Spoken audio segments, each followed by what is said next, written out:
కొరకే ఈ ఉపవాస ప్రార్థనలో చేరవచ్చిన మీతో ప్రభు మాట్లాడటానికి సిద్ధంగా ఉండగా ఈ మాటల్ని మీరు శ్రద్ధగా ఆలకించండి. 69వ కీర్తన పరిశుద్ధ గ్రంథమైన బైబిల్లో నుండి ఈ ఉపవాస ప్రార్థన కొరకు దేవుడు సిద్ధపరిచిన మాటలు. కీర్తనల గ్రంథం 69వ అధ్యాయం 17వ వాక్య భాగాన్ని నేను చదువుతున్నాను. శ్రద్ధగా దేవుని మాటలు మీరు ఆలకించాలని కోరుతున్నాను. నీ సేవకునికి విముఖుడవై ఉండుకు, నేను ఇబ్బందులో ఉన్నాను, త్వరగా నాకు ఉత్తరం ఇమ్ము. చాలు, ఈ ఒక్క మాట అందరూ నాతో చెప్పండి. నేను ఇబ్బందులో ఉన్నాను, కొంచెం గట్టిగా, నేను ఇబ్బందుల్లో ఉన్నాను, నాకు త్వరగా ఉత్తరం ఇమ్ము. ఆమేన్. ఈ ఒక్క మాట దేవుడు మనతో మాట్లాడి బలపరచునుగాక. ఈ రాత్రి సంఘ క్షేమాన్ని కొరకు ప్రార్థించగా దేవుడు నా హృదయంలో ఉంచిన మాట, ఇబ్బంది గురించి కొన్ని మాటలు మీకు చెప్పాలని ఆశపడుతూ ఉన్నాను.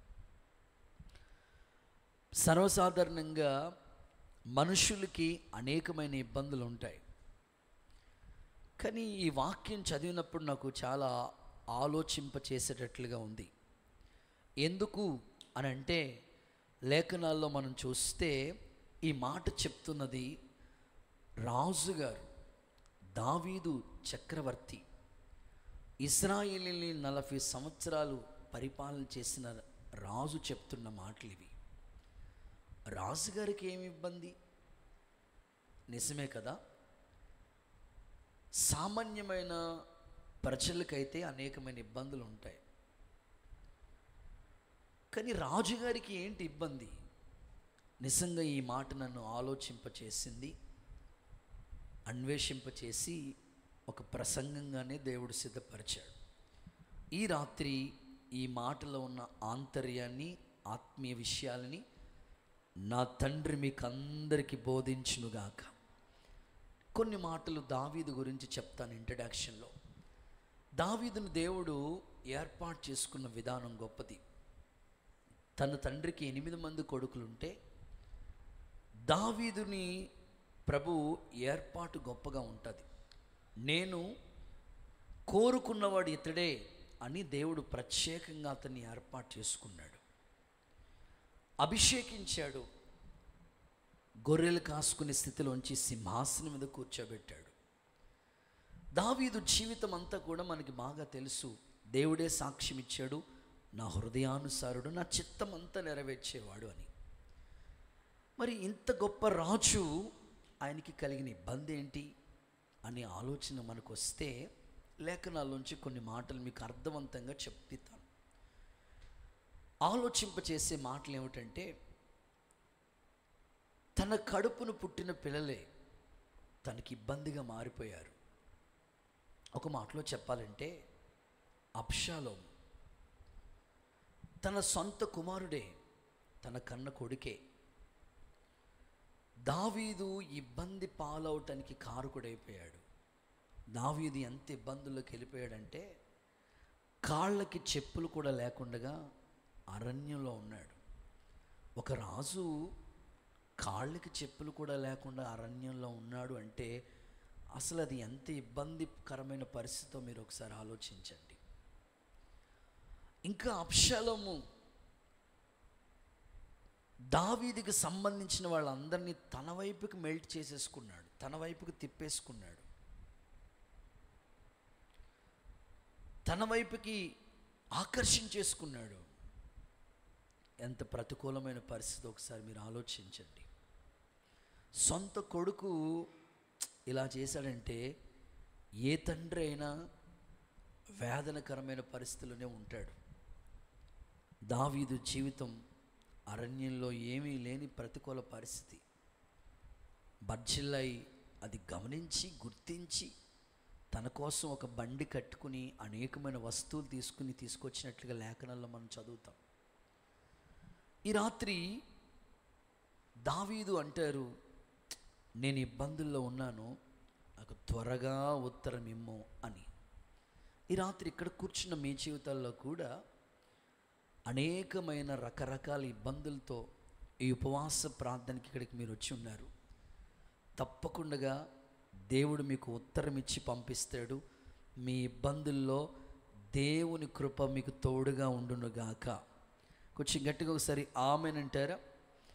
సరే, దావీదు సంగతి కొద్దిసేపు ప్రక్కన పెడితే దావీదు దగ్గర ఉన్న వాళ్ళని ఒకసారి గమనిద్దాం. దావీదు దగ్గర ఉన్న బ్యాచ్ని మనం గమనిస్తే 3 రకాల గుంపులు దావీదు దగ్గర ఉండేవాళ్ళంట. ఉన్న ప్రజల్లో 3 రకాల వ్యక్తులు, 3 రకాల గుంపులు దావీదు దగ్గర ఉన్నారట. అందులో ఫస్ట్ గుంపు ఎవరంటే ఇబ్బందులో ఉన్నవాళ్ళు. ఫస్టే దావీదు దగ్గర ఉన్నవాళ్ళలో ఫస్ట్ బ్యాచ్ ఇబ్బందుల్లో ఉన్నవారు. సెకండ్ బ్యాచ్ ఎవరంటే అప్పులతో ఉన్నవాళ్ళు. థర్డ్ బ్యాచ్ ఎవరంటే అసమాధానంతో ఉన్నవాళ్ళు.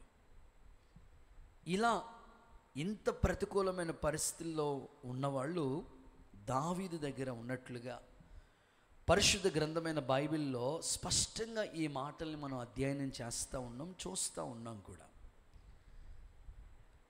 ఈ రాత్రి దేవుడు అదే ఈ మాటలు మీకు తెలియచేస్తూ ఉన్నాడు. కనుక మీ ఆత్మీయ జీవితంలో అనేకులు ఇబ్బందులకరమైన పరిస్థితుల మధ్యలో ఉంటున్న వాళ్ళని మనం చూస్తున్నాం. ఈ ఉపవాస ప్రార్థనలకు వచ్చిన మీ పరిస్థితిలో ఏ ఇబ్బందుల్లో మీరు వచ్చినా దేవుడు ఈ ఇబ్బందుల్లో మీకు సహాయం చేసి ఖచ్చితంగా మీకు ఉత్తరం ఇచ్చి మిమ్మల్ని నడిపించునుగాక. ఒకసారి అందరూ చేతులు పైకెత్తి హల్లెలూయా అని చెప్తారా? కొంచెం గట్టిగా మాట్లాడతారా? హల్లెలూయా అంటారా? కొన్ని ఉదాహరణలు మీకు చెప్తాను. చాలామందిని మీరు గమనించి అడిగితే వాళ్ళు చెప్తున్న మాటలు, అయ్యా మీరు ఎలాంటి ఇబ్బందుల్లో ఉన్నారు చెప్పండి అంటే వాళ్ళు చెప్తూ ఉంటారు, అయ్యా నేను పడుతున్న ఇబ్బంది అనని ఒక్కొక్కరు ఒక్కొక్క వెర్షన్లో మాట్లాడుతూ ఉంటారు. అత్తమ్మ గారిని అడిగామనుకోండి, అత్తమ్మ చెప్తుంది మా కోడలు పెట్టి టార్చర్ భరించలేకపోతున్నానండి అని ఆవిడ వెర్షన్లో ఆవిడ చెప్తూ ఉంటుంది. ఇప్పుడు కోడలను అడిగామనుకోండి, మా అత్తగారు పెట్టే టార్చర్ నేను భరించలేకపోతున్నానే, నాకున్న ఇబ్బంది అది అని చెప్తూ ఉంటారు. సరే, అన్నయ్యని అడిగామనుకోండి, వాళ్ళు చెప్తారు వదినమ్మ పెట్టే టార్చర్ అంతా ఇంత కాదు అని. తమ్ముడిని అడిగామనుకోండి, వాళ్ళు చెప్పే మాటలు వాళ్ళు. మామయ్యని అడిగితే ఆయన ఇబ్బంది ఆయన మాట్లాడుతూ ఉంటాడు. ఇలాగా భూమి మీద జీవిస్తున్న ప్రతి వారు, చదువుకునే పిల్లల్ని అడిగితే వాళ్ళకుండే ఇబ్బందులు వాళ్ళకి, వ్యవసాయం చేస్తున్న వాళ్ళని, చేతి పనులు చేసుకుంటున్న వాళ్ళు, వ్యాపారాలు చేసుకుంటున్న వాళ్ళు, ఉద్యోగాల్లో ఉన్నవాళ్ళు, ఎవరు ఏ పరిస్థితిలో ఉన్నా ఎవరికుండే ఇబ్బందులు వాళ్ళకు ఉంటున్నట్టుగా కనపడుతున్నాయి. ఏ మనిషిని మనం కదిపినా వాళ్ళు చెప్తున్నారు ఇబ్బందుల్లోనే ఉన్నామయ్యా అని. కొన్ని ఇబ్బందులు ఎలా ఉంటాయంటే ఇలా మాట్లాడుతూ ఉంటారు. ఆర్థిక ఇబ్బందుల గురించి వాళ్ళు చెప్తూ ఉంటారు. ఫైనాన్షియల్గా మేము చాలా నలిగిపోయి ఉన్నామండి, కృంగిపోయి ఉన్నామండి, అసలు పైసా కూడా లేని పరిస్థితుల మధ్యలో ఉన్నామని ఆర్థిక ఇబ్బందుల గురించి కొంతమంది మాట్లాడుతూ ఉంటారు. కొంతమంది భౌతిక సంబంధమైన ఇబ్బందుల గురించి, వాళ్ళకి ఎదురవుతున్న సమస్యల గురించి మాట్లాడుతూ ఉంటారు. నేను ఆలోచింప చేశాను లేఖనాల్లో, అసలు ఒక వ్యక్తి ఇబ్బందికి గల కారణం ఏంటి?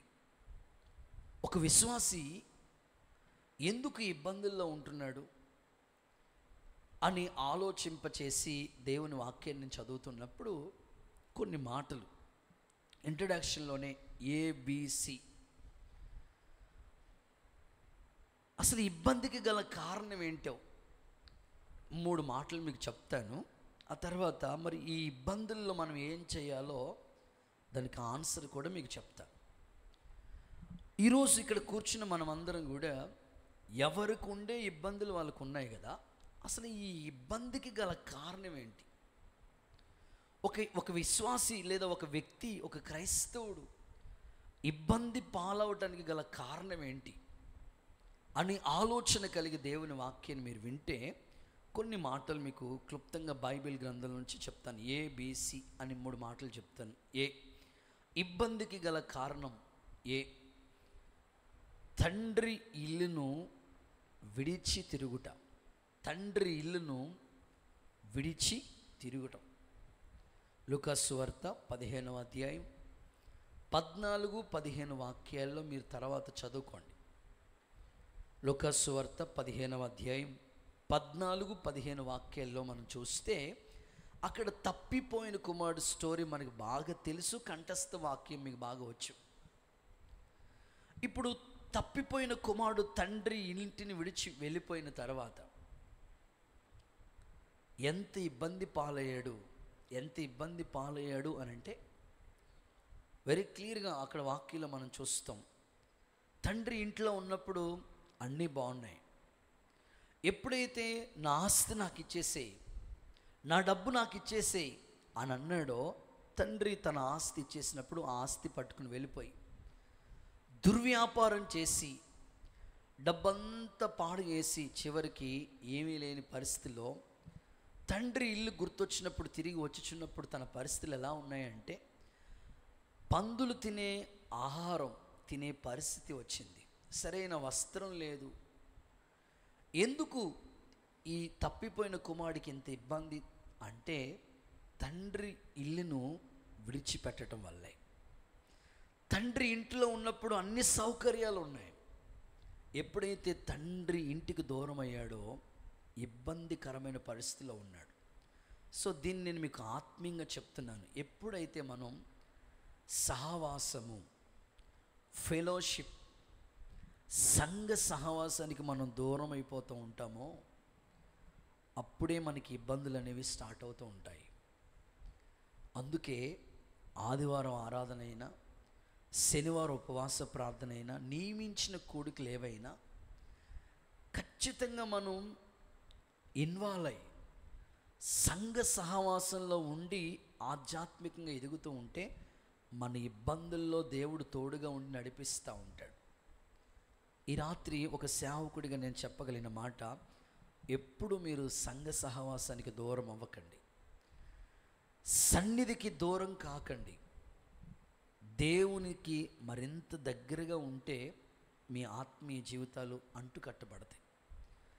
ఎప్పుడైతే సంఘ సహవాసానికి మనం దూరం అవుతూ ఉంటామో అప్పుడే ఇబ్బందులు అనేవి స్టార్ట్ అవుతూ ఉంటాయి.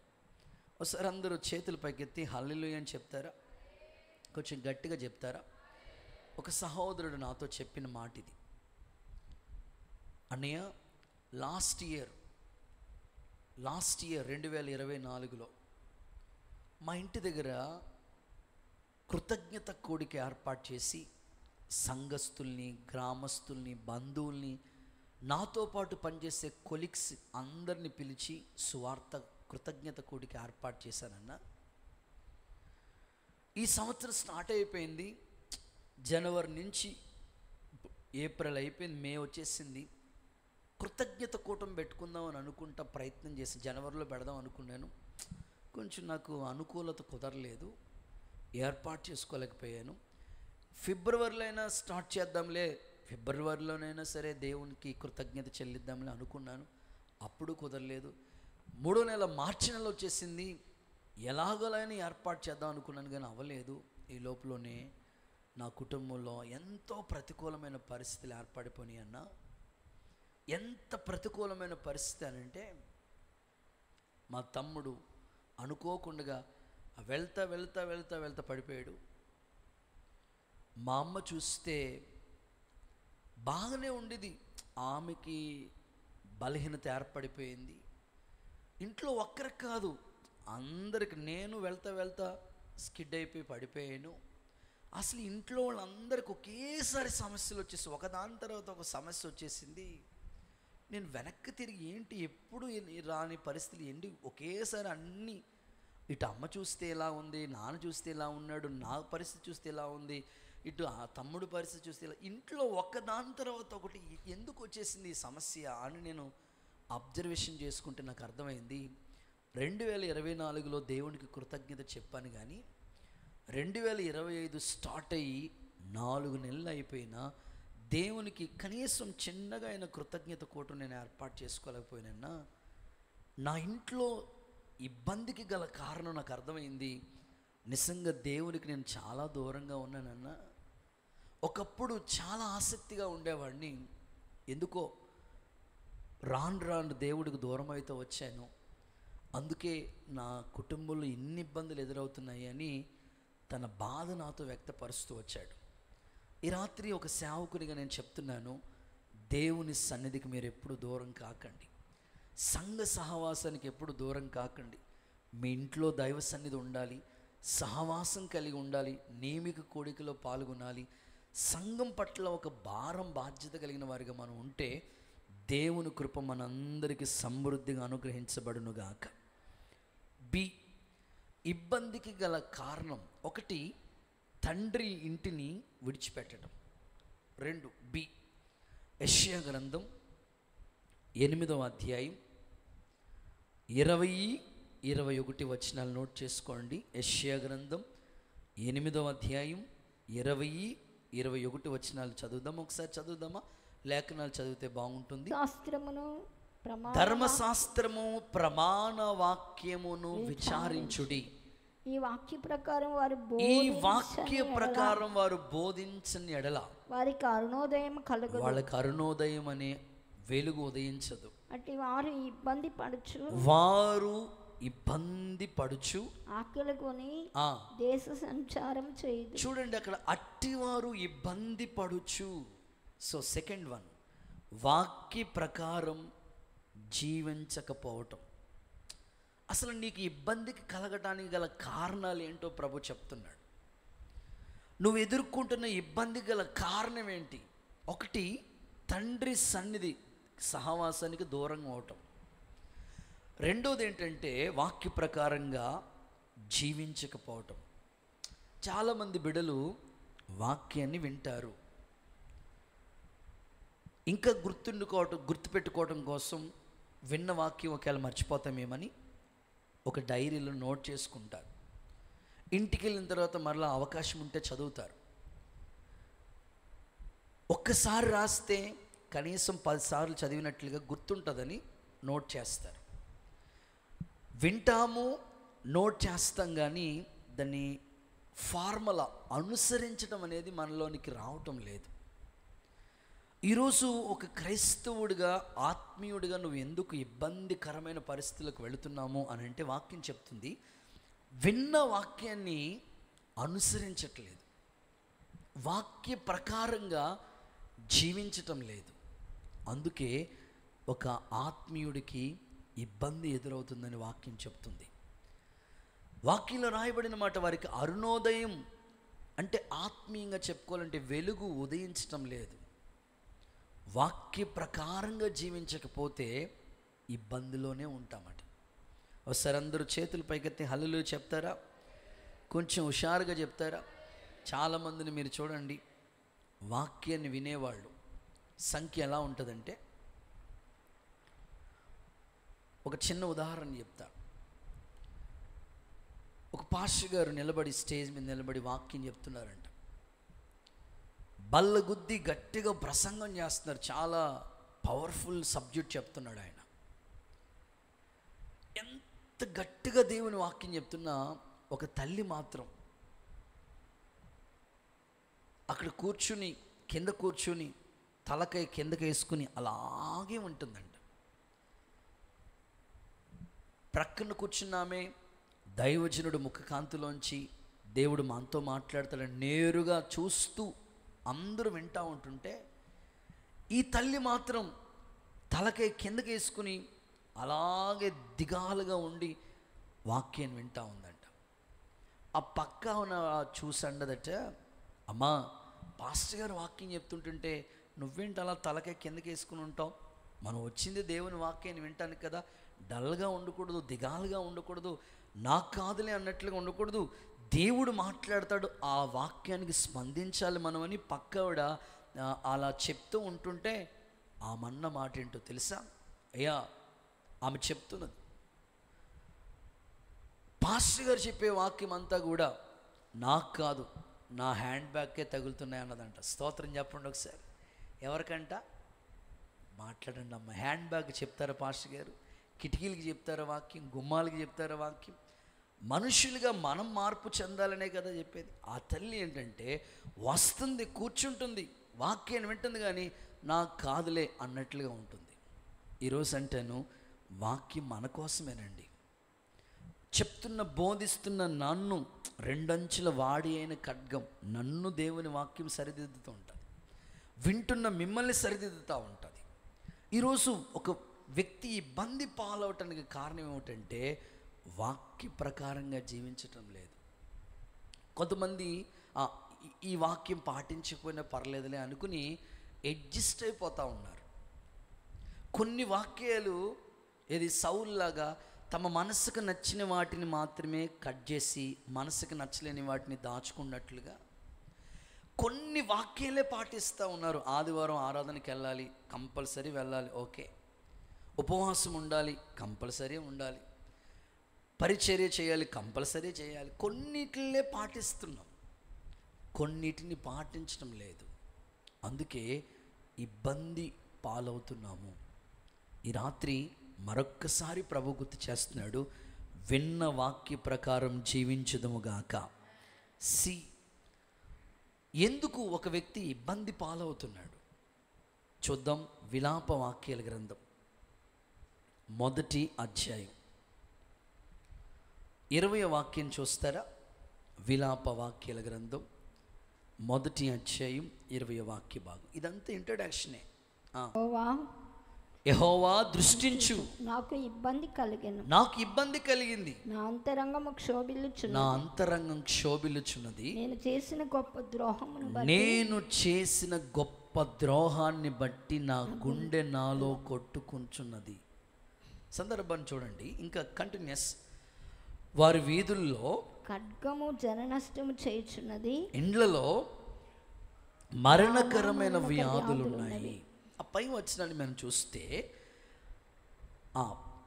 20వ వచనంలోనే లేఖనాలు మనం చూడగలిగితే ఆ మాటలు చూస్తే, నేను ఇబ్బందిలో ఉన్నాను, ఎందుకని? నేను చేసిన దోషము, ద్రోహము అన్నాడు అక్కడ. సో 3వది ద్రోహము చేయటం. ఒక వ్యక్తి, 3వది నోట్ చేసుకోండి, ద్రోహం చేయటం. ఒక వ్యక్తి ఇబ్బంది పాలవడానికి గల కారణం ద్రోహం చేయటం. మన భాషలో చెప్పాలంటే అన్యాయం చేయటం. మీరు అడగవచ్చు, అన్నయ్యో పాస్టర్ని నేను ఎవరికి అన్యాయం చేయమో కూడా అన్యాయం చేయను అన్నయ్య. ఓకే, మంచిదాని అమ్మ, మంచివాడే తమ్ముడు. కొన్నిసార్లు మన ఆత్మీయ జీవితంలో దోహద కార్యాలు చేస్తూ ఉంటాం. ద్రోహము అంటే నమ్మక ద్రోహం అంటారు చూసారా, నమ్మించి మోసం చేయటం అంటారు చూసారా, అది మన జీవితంలో ఎప్పుడు కూడా ద్రోహం అనేది మన ద్వారా జరగకూడదు. ఒకేలా అలా జరుగుతుందంటే వాక్యం చెప్తుంది ఇబ్బంది పాలవుతాము. చూడండి, వాళ్ళ ఇంట్లోనంట అనేకమైన మరణకరమైన రోగములంట. ఈ రాత్రి సమయంలో నీ భర్తకి కానీ, నీ భార్యకి కానీ, నీ పిల్లలకి కానీ, నువ్వు కట్టుకున్న నీ ఇంటాయనికి కానీ, మీ అత్తమావలకు కానీ, లేదా మీ ఇంటి వారికి కానీ, మీ కుటుంబ సభ్యులు కానీ, నీ ద్వారా ఎప్పుడు ఎవ్వరికి ద్రోహం జరగకూడదు. ఒకేలా అలా జరుగుతూ ఉందంటే ఇబ్బంది పాలవుతాము. యేసు నామములో తండ్రి మిమ్మల్ని దర్శించునుగాక. కొంచెం గట్టిగా ఆమేనని చెప్పండి. చాలా చోట్ల కంపెనీలో పనిచేసే స్థలాల్లో చూడండి, శాలరీ సరిగ్గా లేదనుకోండి, వాళ్ళు ఏం చేస్తారంటే వెంటనే చెప్పా పెట్టకుండా రాత్రికి రాత్రి షిఫ్ట్ అయిపోతుంటారు. ఆ మధ్యకాలంలో ఈ టీవీ ఛానల్లో నేను వాక్యం చెప్తా ఉండేవాడిని. ఎప్పట్లో, ప్రారంభ దినాల్లో 2015 10 ఏళ్ల క్రితం, 14, 12 ఆ టైంలో మన పాత మందిరం కట్టినప్పుడు దైవ కృప అనే ఒక టీవీ ఛానల్ ఉండేది. జస్ట్ లోకల్ ఛానల్లో వాక్యం చెప్తా ఉండేవాళ్ళు. ఒక ½ అన్ అవరే ఒక షార్ట్ మెసేజ్ చెప్తా ఉండేవాళ్ళు. వీక్లీ వన్స్ ఆ వాక్యం వాళ్ళు షూట్ చేసుకుని అప్లోడ్ చేస్తూ ఉండేవారు. అప్పట్లో యూట్యూబ్ ఛానల్ అవి లేవు, లోకల్ ఛానల్లో వాక్యం వస్తూ ఉండేది.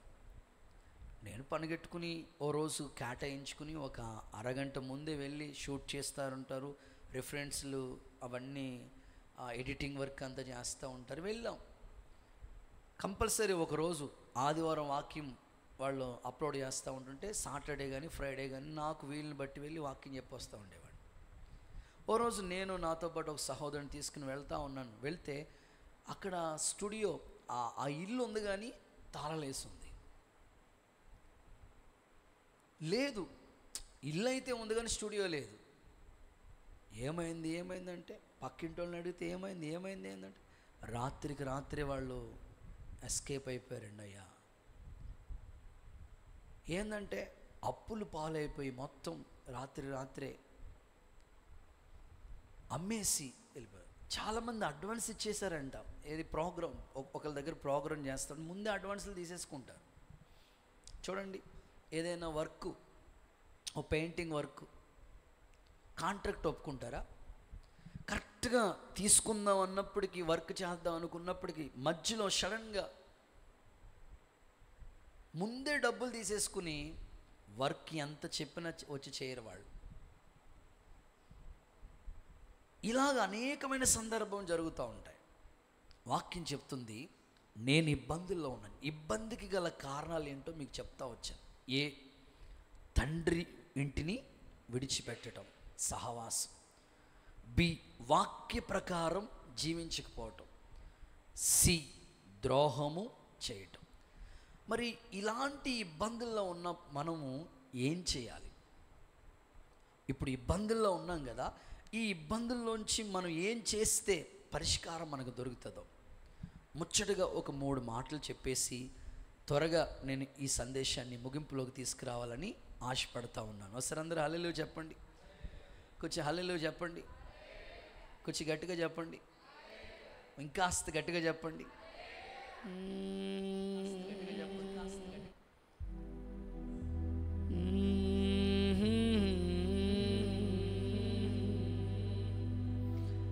నీ కృప తప్ప వేరొకటి లేదయ్యా,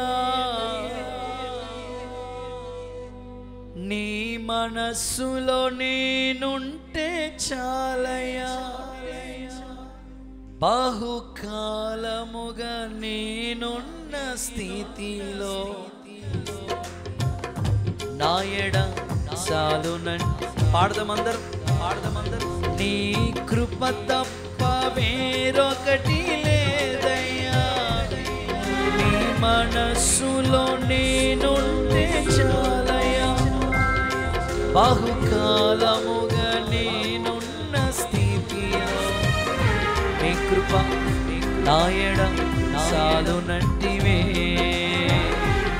నీ అరచేతిలో నన్ను చెక్కుకుంటివి, నాకేమి కోదువా. స్తుతి మహిమలు నీకు చెల్లించెదను జీవితాంతము. ఘనమైనవి నీ కార్యములు నా ఎడల, స్థిరమైనవి నీ ఆలోచనలు నా యేసయ్యా. ఘనమైనవి నా ఎడల, స్థిరమైనవి నా యేసయ్యా. కృపలను పొందుచు కృతజ్ఞత కలిగి స్తుతులర్పించెదను అన్ని వేళలా. కృపలను పొందుచు కృతజ్ఞత కలిగి స్తుతులర్పించెదను అన్ని వేళలా. అనుదినము నీ అనుగ్రహమే, ఆయుష్కాలం నీ వరమే. అనుదినము నీ అనుగ్రహమే, ఆయుష్కాలం నీ వరమే. ఘనమైనవి నీ కార్యములు నా ఎడల, స్థిరమైనవి నీ ఆలోచనలు నా యేసయ్యా. హల్లెలూయా, హల్లెలూయా. శబ్దం గట్టిగా హల్లెలూయా, హల్లెలూయా. మరి ఇప్పుడు ఇబ్బందుల్లో మనం ఏం చేయాలో ఒక 3 మాటలు చెప్పి ఈ సందేశాన్ని ముగింపులోకి తీసుకురావడానికి ఇష్టపడుతున్నాను. చదవండి. మొదటి మాట, తెస్సలోనికీయులకు రాసిన మొదటి పత్రిక, అపోస్తలుడైన పౌలు తెస్సలోనికీయులకు రాసిన మొదటి పత్రిక 3వ అధ్యాయం 7వ వాక్య భాగాన్ని చదువుదాం. తెస్సలోనికీయులకు రాసిన సహోదరులారా, మొదటి పత్రిక 3వ అధ్యాయం 7వ వాక్య భాగం. అందుచేత సహోదరులారా, ఓకే, మా ఇబ్బంది అంతటిలోను, మా ఇబ్బంది అంతటిలోను, శ్రమ అంతటిలోను మీ విశ్వాసమును చూసి, మీ విశ్వాసాన్ని చూసి మీ విషయంలో ఆదరణ పొందితిమి. చాలు. మొదటి మాట, విశ్వాసంతో ఎదురు చూడాలి అనండి. కొంచెం గట్టిగా మాట్లాడతారా? విశ్వాసంతో ఎదురు చూడాలి. సో మన ఇబ్బందుల్లో ఉన్నప్పుడు మనం చేయవలసిన మొట్టమొదటి పని ఏమిటంటే ఖచ్చితంగా విశ్వాసంతో ఎదురు చూడాలి. అపోస్తలుడైన పౌలు తెస్సలోనికలో ఉన్న సంఘంతో చెప్తున్నాడు, ఇబ్బందుల్లో, శ్రమల్లో ఇదిగో మేము చేసిన పని ఏంటో తెలుసా? విశ్వాసాన్ని చూసి బలాన్ని పొందుకున్నాం.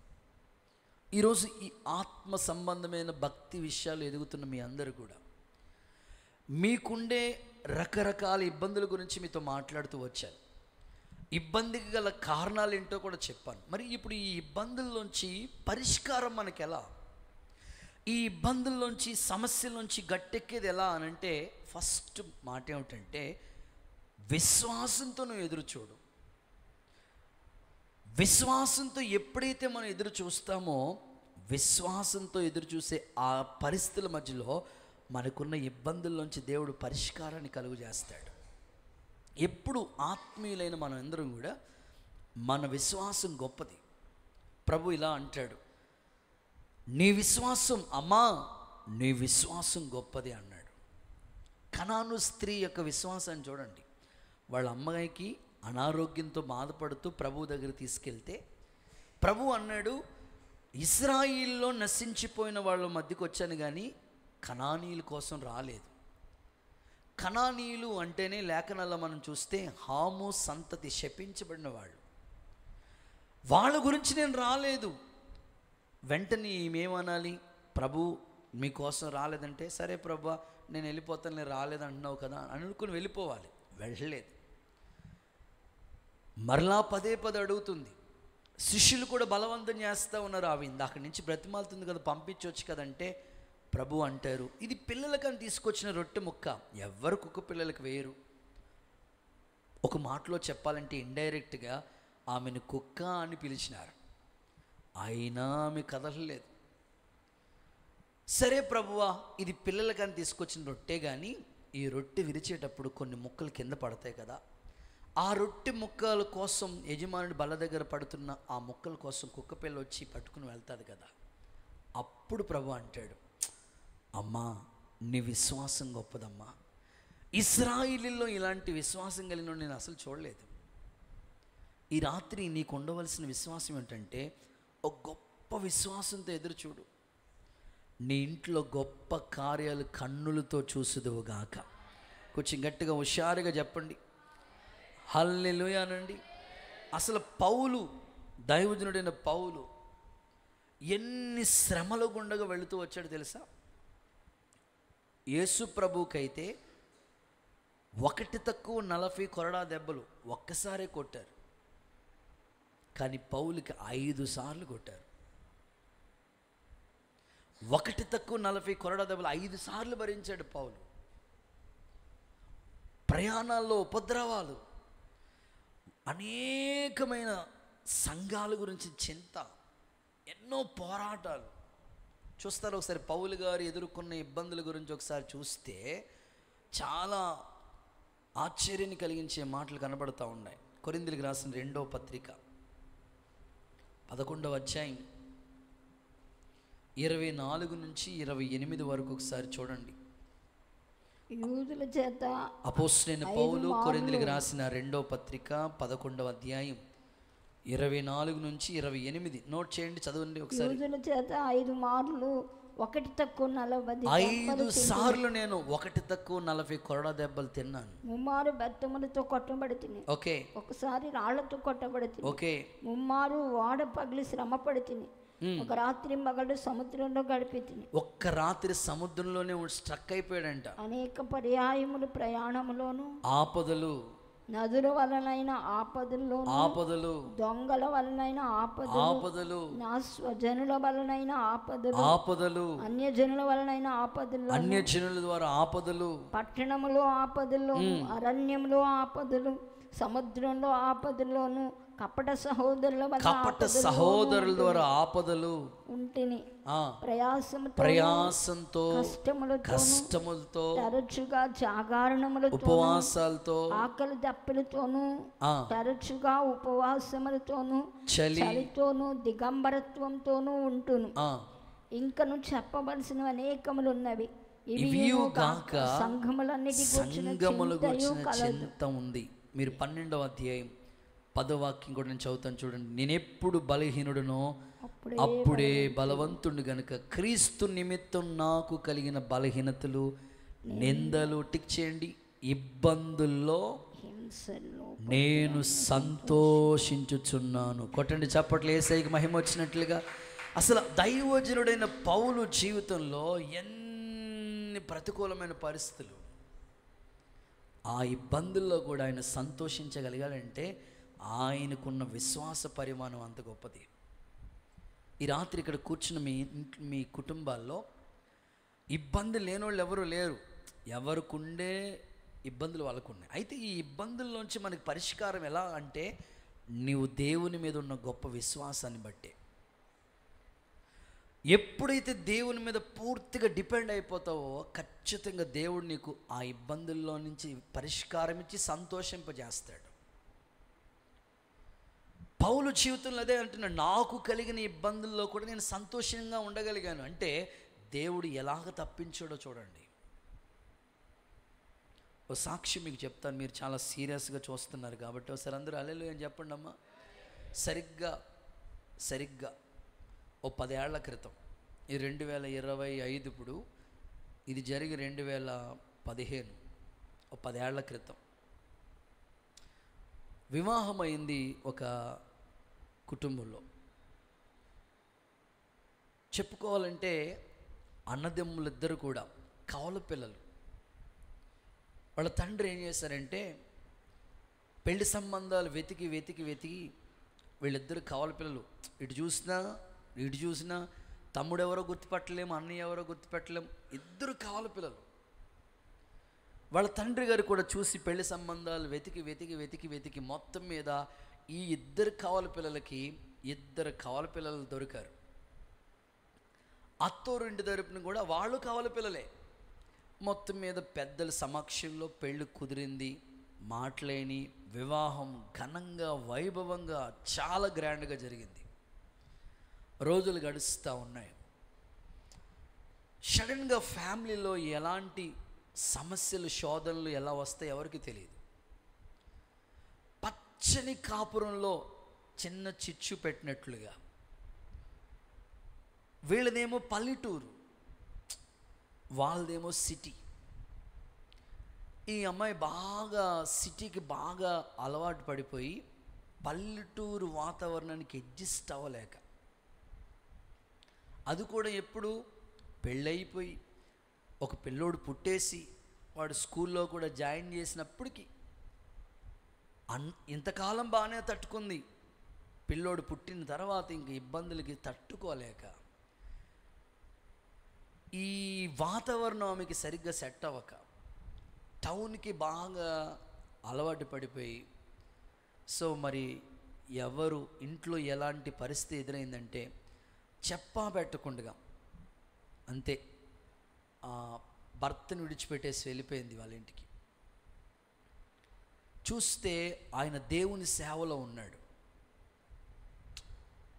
సరే, విశ్వాసుల కుటుంబంలో జరిగిందంటే పోన్లే ఏదోలాగా సెట్ అవుతుంది. ఇప్పుడు సేవకుడు కుటుంబంలోని ఇలాంటి పరిస్థితి అంటే అది ఎంత శోధనకరమైన పరిస్థితి. ఆదివారం నిలబడి వాక్యం చెప్పే పరిస్థితులు లేడు ఆయన. ఎందుకంటే తన భార్య ఇంట్లోంచి వెళ్ళిపోయింది. ఎంత ఇబ్బందుల్లో ఉన్నాడో మీరు ఒకసారి ఆ సిచ్యువేషన్లో ఆలోచించుకోండి. సేవకులు అనేకులు ప్రార్థన చేస్తూ వచ్చాం. ఏంటి, బాగానే ఉండేవాళ్ళు కదా, పిల్లుడు పుట్టాడు కదా, హ్యాపీగా సేవ చేసుకుంటే బాగుండేది. ఇంచుమించు ఒక 6 నెలల వరకు కూడా అంత శూన్యమే. మనశ్శాంతి ఉండేది కాదు, బాధపడుతూనే ఉండేవాడు. చాలా శోధన మాట. ఇంకా ఆయుధం ఏమీ లేదు, విశ్వాసం. ప్రభా, నన్ను పిలిచావు, నీ పిలుపునందుకు నేను సేవ ప్రారంభించాను. వివాహం నీ అనుమతి ఉంది, వివాహం జరిగించారు తల్లిదండ్రులు. ఒక పిల్లోడు కూడా పుట్టాడు, ఆ పుట్టిన పిల్లోడిని కూడా తీసుకుని వెళ్ళిపోయారు. ఏంటయ్యా, నేను ఎలా సేవ చేయనయ్యా, ఏమి నాకు అసలు అర్థం కావట్లేదు. నేను ఒక్క అడుగు తీసి అడుగు ముందుకు వేయలేని పరిస్థితిలో ఉన్నాను. ఒక పాట పాడలేకపోతున్నాను, ఒక ఆరాధన చేయలేకపోతున్నాను, వాక్యం చెప్పలేకపోతున్నాను. సంఘం ఏం చేయాలి, సేవ ఏం చేయాలి, ఏం అర్థం కావట్లేదు ప్రభా అంటే. అలాంటి సమయాల్లో కూడా ఆ దైవజనుడు ఒక దృఢమైన విశ్వాసం దేవుడి మీద. నా సేవను ఆటంకపరుస్తున్న, కుటుంబాల్లో సమస్యలు సృష్టిస్తున్న దురాత్మలను యేసు నామంలో బంధిస్తున్నానయ్యా, అసమాధానానికి గురి చేసిన దురాత్మను బంధిస్తున్నానయ్యా అని చాలా రోజులు కఠినమైన ఉపవాసాలు చేసి, ఇంకా ఆధారం ఏమీ లేదు, దేవుడే దిక్కని కన్నీళ్లతో దేవుని పాదాల దగ్గర విశ్వాసంతో ప్రార్థన చేశాడు. సేవకులు అనేకులు, తెలిసిన వాళ్ళందరూ ప్రార్థన చేశారు. దేవుడు మహాకృప, ఆ ఇంటిలో ఎదురైన శోధన, భార్యాభర్తల మధ్యలో ఎదురైన సమస్య, విశ్వాస పరిమాణాన్ని బట్టి దేవుడు 6 నెలల తర్వాత ఆ కుటుంబాన్ని ఒక్కటిగా చేశాడు. చప్పట్లు కొడుతూ ఒకసారి యేసయ్యకి మహిమ చెల్లిద్దామా? చక్కగా ఇప్పటికి ఇది జరిగి ఒక 10 ఏళ్ళు అవుతుంది. హ్యాపీగా ఉన్నారు. మరల తర్వాత అమ్మాయి పుట్టింది. చక్కగా 2-3 సంఘాలు నడిపించుకుంటున్నారు. సేవ అంతా బాగుంది. దేవునికి మహిమ కలుగునుగాక. నేను ఎందుకు ఈ సందర్భాన్ని గుర్తు చేస్తానంటే, సేవకుల కుటుంబాల్లో కూడా ఇలాంటి ఇబ్బందులు ఎదురవుతాయా? ఫ్యామిలీల్లో కూడా ఇలాంటి సమస్యలు ఎదురవుతాయా అంటే, ఆ ఇబ్బందుల్లో పరిష్కారం ఎలా దొరికిందంటే విశ్వాస పరిమాణాన్ని బట్టి. ఈ రాత్రి ఈ వాక్యాన్ని వింటున్న మీ జీవితాల్లో కూడా మీరు ఏ సమస్యల్లో, ఇబ్బందులు గుండా మీరు వెళుతున్నారో, మీ విశ్వాస పరిమాణంతో ఎదురు చూడండి. మీ ఇబ్బందుల్లో దేవుడు పరిష్కారం మీకు దయచేయునుగాక. గట్టిగా ఒకసారి ఆమేన్ చెప్పండి. రైట్, ఇక 2వ మాటలోకి వస్తాను. సెకండ్ వన్, ఇబ్బందుల్లో మనం ఏం చేయాలి? 1, విశ్వాసంతో ఎదురు చూడాలి. నెంబర్ 2, యెషయా ప్రవచన గ్రంథం 48వ అధ్యాయం 10వ వాక్య భాగం. యెషయా ప్రవచన గ్రంథం 48వ అధ్యాయం 10వ వాక్య భాగం. నేను నిన్ను పుటం వేసి తిని వెండిని వేసినట్లు కాదు, అదిగో ఇబ్బంది కొలిమిలో నేను నిన్ను పరీక్షించి తిని. చాలు. 2వదిగా, ఇబ్బందుల్లో మనం ఏం చేయాలంటే పరీక్షింపబడాలి. అనండి ఒకసారి మీ నోటితో చెప్పండి, గట్టిగా చెప్పండి. పరీక్షింపబడాలి. దేవుడు పరీక్షిస్తూ ఉంటాడు ఇబ్బందుల్లో కూడా. కొన్ని సందర్భాల్లో పరీక్షిస్తాడు ఆయన. ఇక్కడ భక్తుడు ఏమంటాడంటే, నేను ఇబ్బంది కొలిమిలో పరీక్షింపబడ్డాను. ఫర్ ఎగ్జాంపుల్, ఇశ్రాయేలు ప్రజలు వాళ్ళ జీవితంలో బండలోంచి నీళ్లు, ఆకాశం నుంచి మన్నా, కాళ్ళు చెప్పులు కూడా అరగలేదు, 40 సంవత్సరాల అరణ్య యాత్ర, అంత బాగానే ఉంది. ఎర్ర సముద్రం అడ్డొచ్చింది, కర్ర చాపాడు, బైపాస్ రోడ్ అయిపోయింది. అమ్మయ్య, హ్యాపీగా ఉన్నాం. ఎర్ర సముద్రము నీ ఆజ్ఞ మేరకు రహదారిగా అని బాగానే ప్రయాణం చేశారు. ఒక్క అడుగు దాటి వెళ్ళారు. మిరియమక్క అద్భుతమైన పాట పాడుతూ ఉంది. వేల్పులలో బహుగనుడా అంటుంది. అంత బాగానే ఉంది. మళ్ళీ అక్కడికి వెళ్ళినప్పటికీ నీళ్లు కాస్త మారా నీళ్లు చేదైన అనుభవం. ఇప్పుడు మరలా పరిష్కారం చూడండి, ఒక చెట్టు కొమ్మ అందులో వేసినప్పుడు మధురంగా మారిపోవటం. దేవుడు వాళ్ళని పరీక్షిస్తూనే వచ్చాడు. పరీక్ష, ప్రార్థన, పరిష్కారం. ఒకసారి చెప్తారా? ఇది మీరు నోట్ చేసుకుంటే బాగుంటుంది. స్టార్ అని పెట్టుకుని పరీక్ష, గట్టిగా చెప్పండి, నాతో చెప్పండి. పరీక్ష, ప్రార్థన, పరిష్కారం. సో ఇశ్రాయేలు జీవితం అంతా కూడా ఇలాగే. వాళ్ళకి ఏదైనా పరీక్ష వచ్చిందా, సముద్రం అడ్డు వచ్చింది, అది పరీక్ష.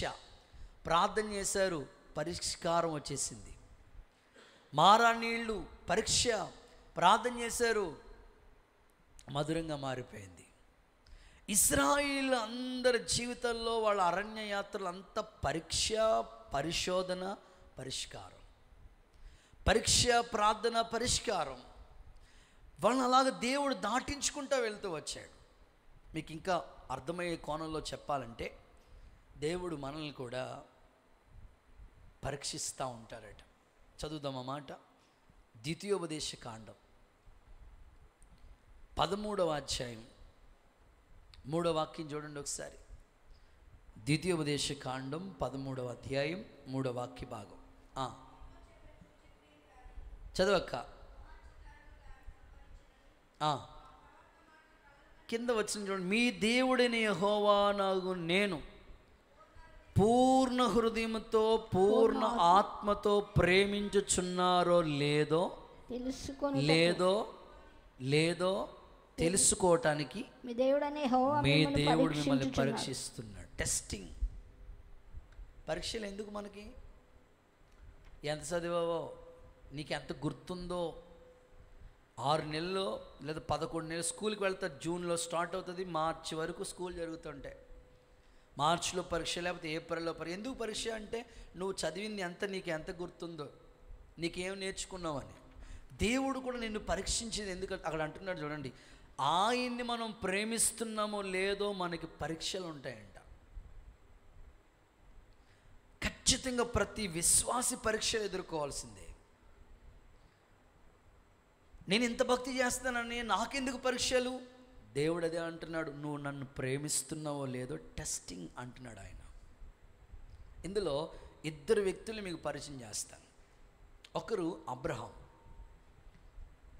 లేక 90 సంవత్సరాల వయసు, శారమ్మ 100 ఏళ్ళు అబ్రహాంకి. లేక వృద్ధాప్యం అంది ఇచ్చిన పిల్లోడు ఇస్సాకుని దేవుడు ఇచ్చాడు. ఆ వృద్ధాప్యంలో అయినా సరే వారి నోటి నిండా నవ్వు కలిగింది, సంతోషంగా ఉన్నారంటే మరలా ఇచ్చిన దేవుడే తీసుకెళ్ళి బలి అర్పించమంటే అది ఎంత పరీక్ష. ఇప్పుడు మీకు కూడా దేవుడు ఒక ఉద్యోగాలు ఇస్తాడు, లేదా ఒక భర్తని ఇస్తాడు, ఒక భార్యని ఇస్తాడు, లేకపోతే ఒక ప్రమోషన్ ఇస్తాడు, లేకపోతే ఒక ఇల్లు ఇస్తాడు, ఒక వాహనం ఇస్తాడు, ఒక వస్తువు ఇస్తాడు. ఇచ్చిన తర్వాత టెస్టింగ్ ఖచ్చితంగా ఉంటుంది. నువ్వు వస్తువుని ప్రేమిస్తున్నావా, నన్ను ప్రేమిస్తున్నావా? వాహనాన్ని ప్రేమిస్తున్నావా, నన్ను ప్రేమిస్తున్నావా? ఇంటిని ప్రేమిస్తున్నావా, నన్ను ప్రేమిస్తున్నావా? పిల్లల్ని ప్రేమిస్తున్నావా, నన్ను పరీక్ష. భర్తని ప్రేమిస్తున్నావా, నన్ను ప్రేమిస్తున్నావా? లేకపోతే ఉద్యోగాన్ని ప్రేమిస్తున్నావా, నన్ను ప్రేమిస్తున్నావా? దేవుడు ఖచ్చితంగా పరీక్షిస్తాడు. దానికి ఎగ్జాంపుల్ అబ్రహమే. ఇప్పుడు లేక ఇచ్చాడు కదా, మరి ఇచ్చిన దేవుడు మరలా ఎందుకు పరీక్షించాలి? బైబిల్ ఏమంటుంది తెలుసా? దేవుడు అబ్రహాముని పరీక్షించెను. ఎట్లనగా ఒక్కడై ఉన్న కుమారుడు అనగా నీవు ప్రేమించే ఇస్సాకు తీసుకెళ్ళి మోరియా పర్వతం మీద బలి అర్పించు. ఆ పరీక్షలో అబ్రహాం గెలిచాడు. ఒకసారి అందరూ ఆమేనండి. ప్రతి క్రైస్తవుడి కుటుంబంలో పరీక్షలు ఉంటాయి. పరీక్షలో మనం గెలవాలి. దేవుడే మనల్ని పరీక్షిస్తాడు. ఇబ్బంది అనే కొలిమిలో, అంటే ఇప్పుడు కొడుకుని తీసుకెళ్ళి బలిపీఠం మీద పెట్టడం అంటే అది ఎంత ఇబ్బంది.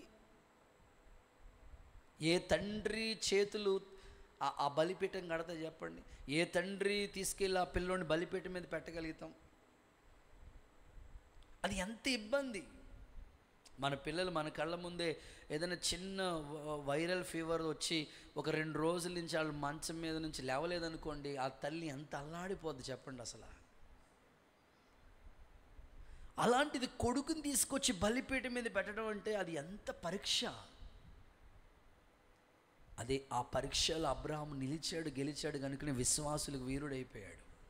Praise the lord. ఈ రాత్రి దేవుడు సేవకుడిగా నేను చెప్తున్నాను, దేవుడు పరీక్షిస్తాడు. ఇబ్బందుల్లో పరీక్ష ఉంటుంది మనకి. పరీక్షింపబడితేనే ఆ టెస్ట్లో పాస్ అవ్వాలి మనం ఖచ్చితంగా. యేసు నామములో ప్రతి వారిని దేవుడు దర్శించునుగాక. చూడండి, ఆ మాట మీకు ఇంకా డౌట్ వస్తే ఆదికాండం 22వ అధ్యాయం మొట్టమొదటి వచనం చదవండి. అసలు ఏ సంగతులు అక్క, ఏ సంగతులు? అదే 90 సంవత్సరాల శారమ్మ, 100 ఏళ్ళ అబ్రహాము, పిల్లలు లేక ఎదురు చూడగా దేవుడు మాటిచ్చి వాగ్దానం ఇచ్చి నెరవేర్చాడే, అవి జరిగిన తర్వాత ఇప్పుడు ఏం చేస్తున్నాడు? అబ్రహాముని దేవుడు పరిశోధించిన, టెస్టింగ్, పరీక్ష. ఒక్కడై ఉన్న కొడుకుని తీసుకొచ్చి బలిపీఠం మీద పెట్టడం పరీక్ష. చూడండి, కొన్నిసార్లు ఉద్యోగం చేస్తూ ఉన్న వాళ్ళకి తెలుస్తూ ఉంటాయి ఇవి. మా ఓనర్ గారు చాలా మంచోడండి బాబు, అస్సలు అడ్వాన్స్ ఇమ్మంటే అవసరమైతే 2 నెలలు జీతం ఒకేసారి ఇచ్చేస్తాడండి, తర్వాత చూసుకుందాంలే అంటాడండి, అంత మంచిగా చూసుకుంటాడులే అని ఆయన మీద మనం పూర్తిగా డిపెండ్ అయ్యి ఫిక్స్ అయిపోతూ ఉంటాం. కొన్ని రోజుల తర్వాత 3 నెలలు కాదు 5 నెలలైనా శాలరీ వేయడు. దేవుడికి స్తోత్రం చెప్పండి ఒకసారి. అప్పుడు పరీక్షించబడతామట. సమాఖ్య ఆంధ్రలో ఉద్యోగస్తులకి 5 నెలలైనా 3 నెలలైనా జీతాలు లేనప్పుడు ఎంత పరీక్షించబడ్డారో అంత టెస్టింగ్ మాట. ఖచ్చితంగా ప్రతి వారికి పరీక్ష ఉంటుంది. సేవకులుగా మేము, విశ్వాసులుగా మీరు, ఎవరి స్థానంలో దేవుడు వాళ్ళని టెస్ట్ చేస్తూ ఉంటాడు అన్నమాట. వీళ్ళు నమ్మకస్తులేనా, నా మాటకు లోబడే వాళ్ళేనా, నన్ను నిజంగా వీళ్ళు ప్రేమిస్తున్నారా అనడానికి ఒక టెస్టింగ్. అందుకని ఈ రాత్రి దేవుని సేవకుడిగా నేను చెప్తున్నాను, ఖచ్చితంగా ఈ పరీక్షలో మనం నిలుచుదుముగాక, ఈ పరీక్షలో మనం గెలుచుదుముగాక. ఇబ్బందుల్లో ఖచ్చితంగా పరీక్షించబడాలి. మీకు ఇంకా అర్థమయ్యేటట్లుగా చెప్పాలంటే ఈ మాట చదవండి. రోమీయులకు రాసిన పత్రిక 5వ అధ్యాయం 3వ వాక్యం చూడండి. రోమీయులకు రాసిన పత్రిక 5వ అధ్యాయం 3వ వాక్య భాగం. శ్రమ, చెప్పండి చెప్పండి, ఆ మాట చెప్పండి, అందరూ చెప్పండి అక్క. శ్రమ, నన్ను స్క్రీన్ మీద చూపించే వాక్యం. శ్రమ, నాతో చెప్పండి. శ్రమ ఓర్పును, గట్టిగా చెప్పాలి అందరూ. ఓర్పును, ఓర్పు పరీక్షను, పరీక్ష నిరీక్షణ కలుగు చేయును. ఆమేన్. చూడండి, 4 కీవర్డ్స్ ఉన్నాయి ఇక్కడ. శ్రమ ఓర్పుని తీసుకొస్తుందంట. అంటే నీకు ఓర్పు రావాలంటే ముందేం రావాలా? శ్రమ. శ్రమ తర్వాత ఓర్పు ఏం చేస్తా తెలుసా? పరీక్షలోకి తీసుకెళ్తుంది. ఈ పరీక్ష ఏం చేస్తా తెలుసా? నిరీక్షణలోకి తీసుకెళ్తుంది. అబ్బా, దేవుడు ఎంత ఒకదానికొకటి ఎంతగా చక్కగా సెట్ చేశాడు చూడండి. ఖచ్చితంగా మనం ఓర్పు నేర్చుకోవటం అన్నా, శ్రమ నేర్చుకోవాలన్నా, నిరీక్షణ మనకి రావాలన్నా, ఇవన్నీ కూడా దేవుడు మనల్ని పరీక్షిస్తూ ఉంటాడు, పరీక్షిస్తూ ఉంటాడు దేవుడు. చిన్న సందర్భం మీకు చెప్తాను. యోబు జీవితం కూడా మంచి ఎగ్జాంపుల్ కదా. అన్నీ ఇచ్చాడు కదా ఈ దేవుడు, యోబుకి ఇవ్వలేదా? అసలు ఊజు దేశంలోనే అలాంటి భక్తిపరుడు లేడు, అలాంటి ఆస్తిపరుడు కూడా లేడు. సాధారణంగా భక్తి ఉన్న వాళ్ళకి ఆస్తి ఉండకపోవచ్చు, ఆస్తి ఉన్న వాళ్ళకి భక్తి ఉండకపోవచ్చు. నేటి తరం మనం చూస్తూ ఉంటాడు. కానీ యోబుకి భక్తి ఉంది, ఆస్తి ఉంది, అన్నీ ఉన్నాయి. అంత భక్తి కలిగిన యోబు జీవితంలో పరీక్ష చూడండి. సాతానుగాడు వచ్చి అంటాడు, నువ్వు అన్నీ ఇచ్చేసావు కాబట్టే తెగ భజన చేస్తున్నాడు, తెగ స్తుతిస్తూ ఉన్నాడు, ఆన్లైన్ ప్రేయర్కి వచ్చేస్తున్నాడు, ఆదివారం ఆరాధనకు వచ్చేస్తున్నాడు, మందిరంలోకి వచ్చేస్తున్నాడు, చిన్నపిల్లల పండుగ అంటే వచ్చేస్తున్నాడు, సిబిసి అంటే వచ్చేస్తున్నాడు, ఆ తర్వాత పరిచర్య అన్న, వాగ్దాన కూటమైన, ఏదైనా సరే అన్నిట్లో ఇన్వాల్వ్ అవుతున్నాడా? ఒక్కసారి అన్నీ తీసే, అసలు ఆదివారమే నీకు కనపడ్డు. దేవుడికి స్తోత్రం చెప్పండి. అసలు అన్నీ తీసే all night prayer case address లేకుండా మెడ్రస్ వెళ్ళిపోతాడు. అన్నీ తీసేయి అని అపవాది మాట్లాడుతూ ఉన్నాడు. దేవుడు అంటాడు, యోబు సంగతి నాకు తెలుసు, సరే నువ్వు అంటున్నావు కదా, తీసేసుకో. ఒకేసారి ఆస్తి పోయింది, ఆరోగ్యం పోయింది, పిల్లలు పోయారు. ఒక మాటలో చెప్పాలంటే అన్ని కోల్పోయిన పరిస్థితిలో ఉన్నాడు యోబు. ఆ సమయంలో భార్య ఉందే వచ్చి అంటది, ఇంకా దేవుడు అంటావు ఎందుకయ్యా? అప్పుడు యోబు అంటాడు, దేవుడు వాళ్ళ మేలేనా? చెప్పండి. కీడు కూడా మనం అనుభవించాలి. కోల్పోయినవన్నీ నాకు ఇచ్చుటకును, బాధల నుండి బ్రతికించుటకును నీవే రాకపోతే. అసలు ఎంత మంచి పదాలు! బాధలు కలుగుతున్నప్పుడు మనం పాటలు పాడుకుంటూనే ఉండాలి. కోల్పోయినవన్నీ ఇస్తాడు దేవుడు. నాకు ఎందుకు ప్రభా ఈ పరీక్ష అంటే, మనం అన్నీ పర్ఫెక్ట్గా చేస్తాం కదా, భక్తి అన్నిట్లో పాల్గొంటున్నాం కదా, చక్కగా పరిచర్య ఉంది కదా, అన్నీ బాగుంది కదా. ఈ సమయాల్లో అపవాది అన్నీ ఇచ్చినందుకు దేవుణ్ణి స్తుతిస్తున్నామేమో అనుకుని, ఇదిగో యోబుకి ఒకేసారి అన్నీ కోల్పోయినప్పుడు అసలు నిరీక్షణ ఎప్పుడు, యోబు అంటాడు, నేను శోధింపబడిన మీదట బంగారము ఎప్పుడు సువర్ణంగా మారుతుందో తెలుసా? మేలిమి బంగారంగా అగ్ని పరీక్షకు నిలవాలి. మన విశ్వాస జీవితము అగ్ని లాంటి శ్రమలకు నిలవాలి. అప్పుడే ఆ పరీక్షలో ఖచ్చితంగా గెలుస్తాం. యేసు నామములో కృప అనుగ్రహించబడునుగాక. కొంచెం గట్టిగా హల్లెలూయా చెప్పండి. ఒక అన్నయ్య నాకు తెలుసు, వాళ్ళకు వచ్చిన పరీక్షలు చెప్తే నిజంగా ఈ రాత్రి మీకు మారు మనసు వచ్చేయాలంతే. ఆమెను చెప్పండి ఒకసారి. ఇంట్లో ఒక్కరు కాదు, వాళ్ళకి ఎదురైన పరీక్షలు చూస్తే అంతగా పరీక్షింపబడ్డారు. ఎలాగో చెప్తాను, చేతులు ఎత్తి ఒకసారి హల్లెలూయా చెప్పండి. వాళ్ళ అబ్బాయి ఈ ఫ్యాన్లు, లైట్లు, ఈ వైరింగ్, ఎలక్ట్రికల్ వర్క్ చేస్తూ ఉంటాడు. ఒక ఇల్లు కాంట్రాక్ట్ వర్క్ తీసుకుని ఎలక్ట్రికల్ వర్క్ మొదలెట్టాడు. ఆల్మోస్ట్ పని జరుగుతూ ఉంది. ఇక మేబీ ఒక 10 days అయితే వర్క్ అయిపోతుంది. ఒక కుర్రోడిని వేసుకుని ఆయనే చేసేసుకుంటున్నాడు పని. సడన్గా ఆ కుర్రోడు వేరే ఏదో పని చెప్పాడు, అవతల పక్క వరండాలో పని చేయి, నేను హాల్లో పని చేస్తాను అన్నాడు. గుర్రం వేసుకుని పని చేసుకుంటా ఉన్నాడు. మరి అక్కడ అన్బ్యాలెన్స్గా ఉంది, కింద టైల్స్ వేయలేదు ఇంకాని. చూడండి, కింద వర్క్ చేసినప్పుడు సరిగ్గా ఉండదు, సరిగ్గా అన్బ్యాలెన్స్గా ఉంటుంది, గరుగ్గా ఉండటం వల్ల, అన్బ్యాలెన్స్గా ఉండటం వల్ల ఆయన పని చేసుకుంటున్నప్పుడు వెంటనే ఇలా జరిగాడు అన్నమాట. వెంటనే ఆ గుర్రం నుంచి కింద పడితే గూడు ఇరిగిపోయింది. ఏదో 4 పైసలు కష్టపడి ఇంట్లో కుటుంబాన్ని కట్టుకుందాం అనుకుని ఆ వర్క్ కాంట్రాక్ట్ తీసుకుంటే ఈ ప్రమాదం ఎదురై గూడు ఇరిగిపోతే హాస్పిటల్ అడ్మిట్ చేశారు. ఆపరేషన్కి రెడీ చేస్తూ ఉన్నారండి. సర్లేరా బాబు, ఈ బాధల్లో ఉన్నామని అనుకుంటున్న సమయంలో వాళ్ళ నాన్నగారు ఈ కార్పెంటర్ వర్క్ చేస్తూ ఉంటారు. ఆ మిషన్లో చేయి కట్ అయిపోయింది. మిషన్లో ఈ వర్క్ చేసినప్పుడు చేయి వెళ్ళిపోయి అందులో కట్ అయిపోయింది. ఓ పక్కనేమో ఇక్కడ, ఓ పక్కనేమో అక్కడ. ఈ లోపల వాళ్ళ అమ్మకి సడన్గా బాగాలేదు. ఇంట్లో ఒకదాని తర్వాత ఒకటి భయంకరమైన శ్రమలు వాళ్ళకి. క్రైస్తవ బిడ్డలకి ఇలాంటి శ్రమలు వస్తూ ఉంటుంటే ఆ పక్కింటోళ్ళు, ఎదిరింటోళ్ళు, బంధువులు అందరూ వచ్చి పలకరించడానికి వచ్చిన వాళ్ళు మామూలుగా పలకరిస్తే బాగానే ఉంటుంది, దేవుడికి స్తోత్రం చెప్పండి. అలా పలకరించరు కదా. ఇదిగో నీ ఇంట్లో ఇన్ని కష్టాలు వచ్చేస్తున్నాయి, జాగ్రత్తగా ఎవరికైనా చూపించుకోండి. నక్షత్రం బాగాలేదు, ఇండ్లు వాస్తు బాగాలేదు, అది ఇది అని ఇంకా వాళ్ళ బుర్ర తినేశారండి.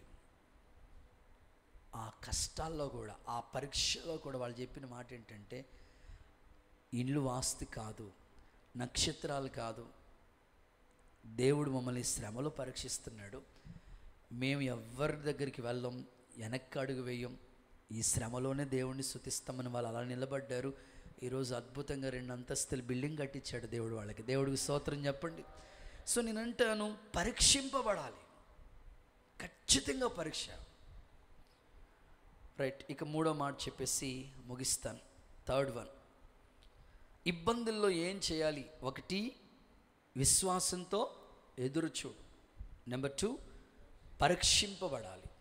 నెంబర్ 3, యాకోబు పత్రిక 1వ అధ్యాయం 27వ వచనం ప్రకారం పరామర్శించాలి. ఇబ్బందుల్లో పరామర్శించాలి. అందరికీ ఇబ్బందులు ఉంటాయి. సో క్రైస్తవుడిగా నువ్వు చేయవలసిన పని ఏంటంటే, ఇబ్బందుల్లో ఉన్నప్పుడు, ఒకవేళ నువ్వు ఇబ్బందుల్లో ఉన్నావా, నీ తోటోళ్ళు ఇబ్బందుల్లో ఉన్నారా, కంపల్సరీ పరామర్శ అనేది చాలా ఇంపార్టెంట్. వాళ్ళు నీకు తెలిసి ఇబ్బందుల్లో ఉన్నారని నీకు తెలిసిందా, వెంటనే వెళ్ళి వాళ్ళని పరామర్శించితే అది నిజమైన క్రైస్తవుని లక్షణం. వాళ్ళు ఏదైనా, అది ఏ ఇబ్బందుల్లో ఉన్నా సరే నీకు తెలిస్తే చాలు. ఆ ఇబ్బందుల్లో ఉన్నప్పుడు నువ్వు చేయవలసిన నిజమైన భక్తి ఏదంటో తెలుసా? ఇబ్బందుల్లో ఉన్న వాళ్ళని పరీక్షించడమే కాదు కానీ పరామర్శించాలన్నమాట. సర్లే అమ్మ, బాధపడకండి, దేవుడు మరలా మనకు ఒక అవకాశం ఇస్తాడులే, ఆ ఇబ్బందుల్లోంచి గట్టెక్కించినట్లుగా సహాయం చేస్తాడని మనకి తోచినట్లుగానే, మనం చెప్పగలిగినట్లుగానే వాళ్ళకి ధైర్యాన్ని ఇచ్చే మాటలు చెప్తే ఖచ్చితంగా వాళ్ళు పరామర్శించబడతారు.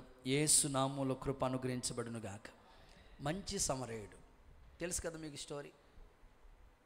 యెరూషలేము నుంచి యెరికోకు వెళ్ళిపోతున్నాడు, దొంగల చేతిలో చిక్కున్నాడు. ఒకడు కొరప్రాణంతో విడిచిపెట్టేశారు. వ్యక్తుల్ని మనం చూస్తే, లేవీయుడు వెళ్ళాడు అదే దారి గుండా, పట్టించుకోలేదు. యాజకుడు వెళ్ళాడు, అసలు నాకెందుకులే అనుకున్నాడు. కానీ మంచి సమరయుడే కదండి, జాలిపడి నూనె పోసి గాయాల్ని కట్టి పరామర్శించింది. చదవండి ఆ మాట, లూకా సువార్త 10వ అధ్యాయం 33, 34 వచనాలు. ఒక సమరయుడు ప్రయాణమే వెళ్ళుచు అతడు పడి ఉన్న చోటికి వచ్చి అతని చూసి అతని మీద జాలిపడి దగ్గరకు పోయి నూనెయు ద్రాక్ష రసము పోసి అతని గాయములు కట్టి తన వాహనం మీద ఎక్కించి ఒక పూట కొల్లవని ఇంటికి తీసుకుని పోయి, ఎంత అద్భుతమైన పరామర్శించిన టిక్ చేసుకోండి, పరామర్శించాను. అసలు ఏ సంబంధం? మంచి సమరయుడు ఆయనే, మన ప్రభువైన యేసుక్రీస్తు. ఆమెను చెప్పండి ఒకసారి. నిజంగా నువ్వు ఏ ఇబ్బందుల్లో ఉన్నా ఆయన నిన్ను పలకరిస్తూ ఉంటాడు. ఆమెన్, నేను పరామర్శిస్తూ ఉంటాడు. నువ్వు కష్టాలు ఉన్నప్పుడు ఎవరో ఒకరు నీ దగ్గరికి పంపించి కొన్ని ధైర్యాన్ని ఇచ్చే మాటలు చెప్పిస్తూ ఉంటాడు. నేను కూడా చాలా సందర్భాల్లో విజిటింగ్లకు వెళ్తూ ఉంటాం. ఈ మధ్యలో అయితే విజిటింగ్లు చేసే అంత అవకాశం ఉంటుంది, కానీ పేషెంట్లని పలకరించే టైం సరిపోతుంది.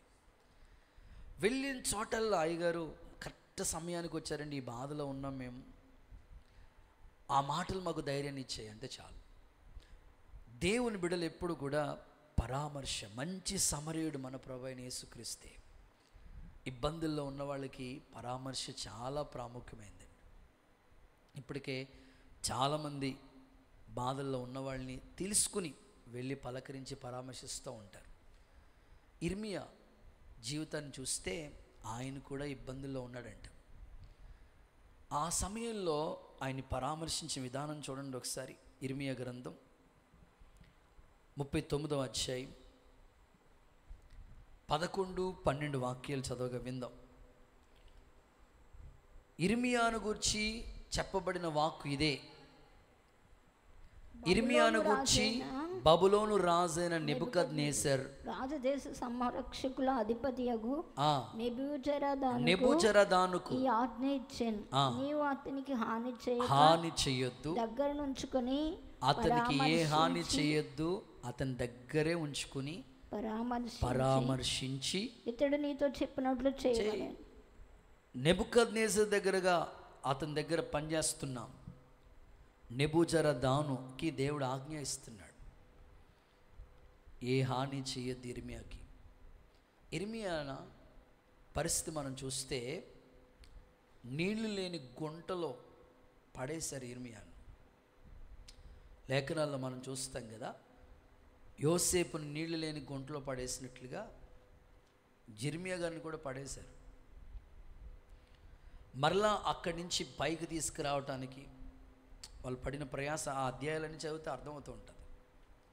దేవుడు ఇక్కడ ఆజ్ఞాపిస్తున్నాడు, నువ్వు అతనికైతే ఏ హాని చేయకూడదు, అతన్ని నువ్వు పరామర్శించాలి. ఈ రాత్రి ఈ స్థలంలో కూర్చున్న మీ కుటుంబాల్లో కూడా ఇబ్బందుల్లో పరామర్శించే వ్యక్తుల్ని దేవుడు లేవనెత్తునుగాక. కొంచెం గట్టిగా ఆమేనని చెప్పండి. ఇది కూడా జరిగి ఒక మ్యాక్సిమం ఒక 15 ఏళ్ళు అవుతుంటుంది. మనం ఇంకా అప్పటికి ఇక్కడికి రాలేదు. నేను అమలాపురం వచ్చిన కొత్త ఒక ఆయన ఎల్ఎంఎల్ స్కూటీలా ఉంటుంది అన్నమాట, కొంచెం పొడవు సీట్ ఉంటుంది. ఎల్ఎంఎల్ బైక్ వేసుకుని వెళ్ళిపోతూ ఉన్నాడు ఆయన. సరిగ్గా కొత్తపేటకి ఎంట్రన్స్ అవుతున్నాడు. ఒక ఆయన బస్సులో ఉన్నాడు, ఈయనేమో బైక్ వేసుకుని వెళ్ళిపోతున్నాడు, ఆ స్కూటీ వేసుకుని వెళ్ళిపోతున్నాడు. వెనకాల నుంచి వచ్చే ఆటో వాడు ఇతన్ని క్రాస్ చేస్తూ ఓవర్టేక్ చేసి ఆ హ్యాండిల్ జస్ట్ ఇలా తగిలింది, అంతే, వెళ్ళి యువతల పక్క పడ్డాడు. భయంకరమైన యాక్సిడెంట్ అన్నమాట అది. ఆ సిచ్యువేషన్లో ఆ యాక్సిడెంట్ జరుగుతున్న టైంలో తనకు తెలిసిన వ్యక్తి బస్సులో ప్రయాణమే వెళ్తున్నాడు. చెప్పండి, ఎవరైనా మన కళ్ళ ముందు యాక్సిడెంట్ అవుతుంటే అదే దారిలో మనం వెళుతున్నాం అనుకోండి, ఏం చేస్తాం చెప్పండి? సడన్గా ఆగిపోయి గబగబా అంబులెన్స్కు 108కో లేకపోతే ఎవరైనా తెలిసిన వాళ్ళకి ఎవరో ఒకరికి ఇన్ఫర్మేషన్ చేసి గబగబా హాస్పిటల్ తీసుకెళ్తూ ఉంటాం. కానీ అతనికి జరిగిన యాక్సిడెంట్ ఎంత దారుణమైన యాక్సిడెంట్ అంటే, ఈ మోకాలు పైన దుమ్ము ఉంటుంది కదా, అది అలాగా ఎముక అలా బయటకు వచ్చేసింది. చాలా మేజర్ యాక్సిడెంట్ అన్నమాట. ఆ టైంలో అక్కడ ఎవరో తెలియదు, అక్కడ అందరూ అన్యులు, షాపింగ్ కాంప్లెక్స్ ఉంది. గబగబా వచ్చి అప్పటికప్పుడు అంబులెన్స్కి ఫోన్ చేసి హాస్పిటల్ తీసుకెళ్లారు.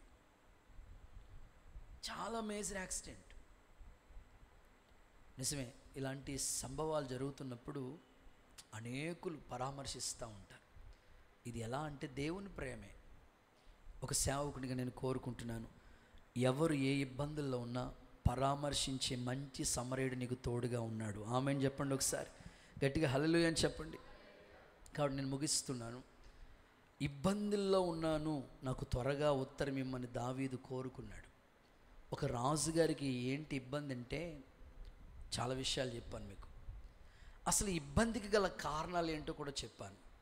మరి ఈ ఇబ్బందుల్లో మనం చేయవలసిన పనులు ఏంటో కూడా మీకు చెప్పాను. 3 మాటలు చెప్పాను. విశ్వాసంతో ఎదురు చూడు, పరీక్షింపబడు, పరామర్శించబడు.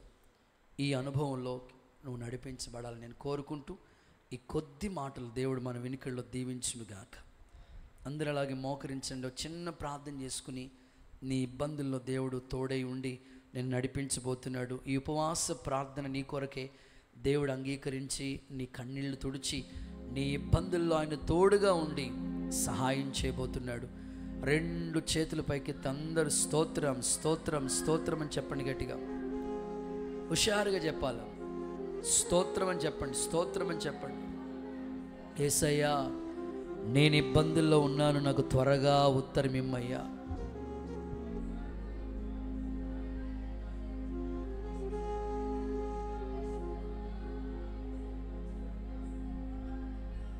ప్రార్థించాలి, అందరూ స్వరమెత్తి అడగాలి. దావీదు దగ్గర ఉన్నవాళ్ళు ఎవరో తెలుసా? ఇబ్బందుల్లో ఉన్నవాళ్లే, అప్పుల్లో ఉన్నవాళ్లే, అసమాధానంగా ఉన్నవాళ్లే. అందరూ ప్రార్థన చేసుకోవాలి. నీవే ఇబ్బందుల్లో ఉన్నావో ఈ రాత్రి నీ కొరకే ఈ వర్తమానం. ఈ ఉపవాస ప్రార్థనకు వచ్చిన నీతోనే దేవుడు మాట్లాడాడు. నీ ఇబ్బందికి కారణం ఒకవేళ తండ్రి ఇంటిని విడిచిపెట్టావా? అయ్యా, ప్రార్థన చేద్దామా? స్వరమెత్తి అడుగుదామా? నేను ఎప్పుడు నీ తండ్రి సన్నిధికి దూరం అవును ప్రభా, సహవాసానికి దూరంగా ఉండనయ్యా. ఆదివారపు ఆరాధనైనా ఉపవాస ప్రార్థనైనా నియమిక కూడికలైనా ఎప్పుడు పాల్గొంటానయ్యా. నీకు దూరమై నేనేమీ చేయలేను ప్రభువా, నాకు వేరే మీరేమీ చేయలేరు. నేను నిజమైన ద్రాక్షవల్లిని, తీగ ద్రాక్షవల్లిలో ఉంటే కదా బహుగా ఫలించేది. ప్రార్థన చేసుకోండి, ప్రభువా సహవాసానికి దూరం చేయొద్దు ప్రభువా. వాక్య ప్రకారం జీవించకపోవటమే ఇబ్బందికి గల కారణం. ఎన్నో వాక్యాలు వింటున్నాను కానీ జీవించలేకపోతున్నాను ప్రభువా. ఈరోజు తీర్మానం చేసుకుంటున్నాను, ద్రోహము చేయుటమే ఇబ్బందికి కారణము. ప్రభువా నీకు స్తోత్రం స్తోత్రం. మరి ఈ ఇబ్బందుల్లో ఏం చేయాలి? విశ్వాసంతో పరీక్షింపబడు పరామర్శించబడాలి. హల్లెలూయా.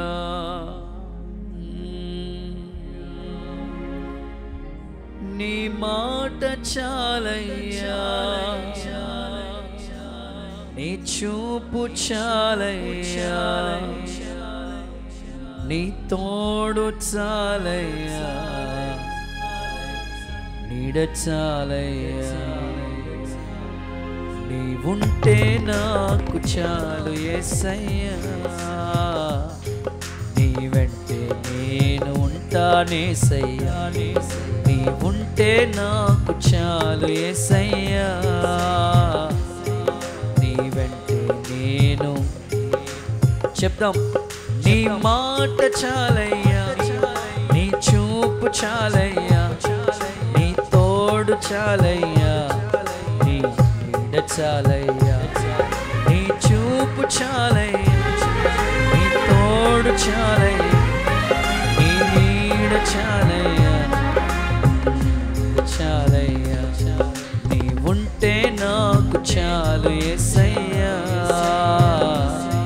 నీ వెంటే నేను ఉంటానేసయ్యా.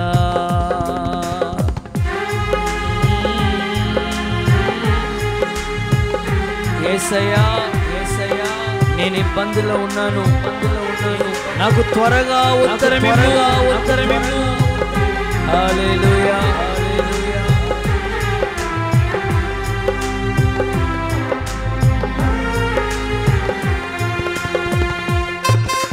Glory glory. ఈ రాత్రి ఆత్మదేవుడిని దర్శిస్తూ ఉన్నాడు.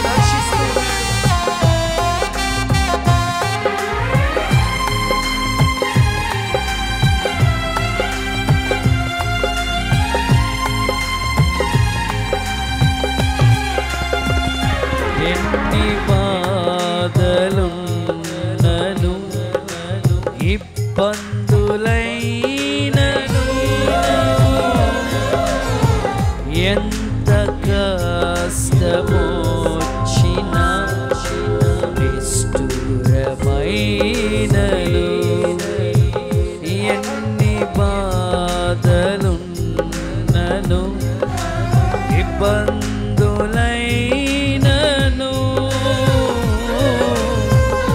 ఎంత కష్టమొచ్చినా నిష్ఠురమై. అందరూ చెప్పండి గట్టిగా, నీ మాట చాలయ్యా, నీ చూపు చాలయ్యా, నీ తోడు చాలయ్యా, నీ నీడ చాలయ్యా. నీ మాట చాలయ్యా, నీ చూపు చాలయ్యా, నీ తోడు చాలయ్యా, నీ నీడ చాలయ్యా. నీవుంటే నాకు చాలు యేసయ్యా, నీ వెంటే నేను ఉంటానేసయ్యా.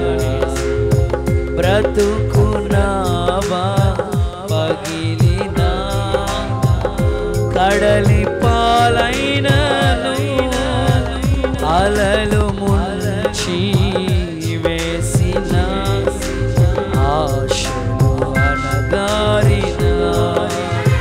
బ్రతుకునావా పగిలినా, కడలి పాలైనను, అలలు ముంచి వేసిన ఆశలు అనగారి.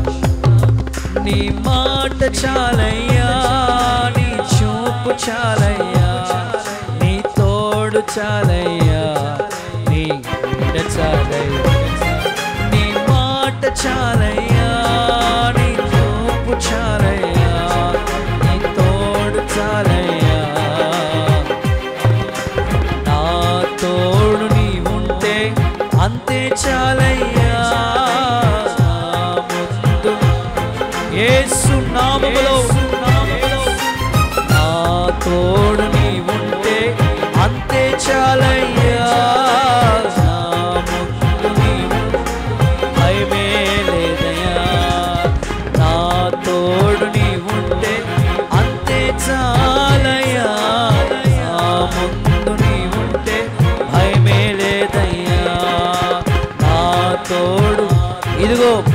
ఇబ్బందుల్లో దేవునికి తోడుగా ఉండబోతున్నాడు.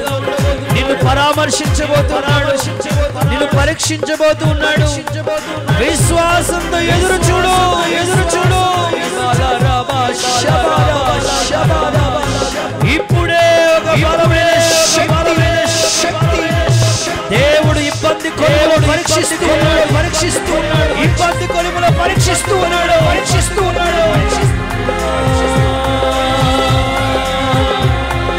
నా తోడు నీ ఉంటే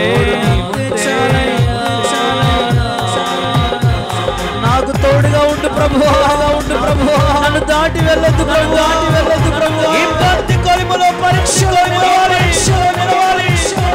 నన్ను పరామర్శించయ్యా, నా గాయాలు కట్టు నాయనా, హృదయ గాయాలు కట్టు నాయనా.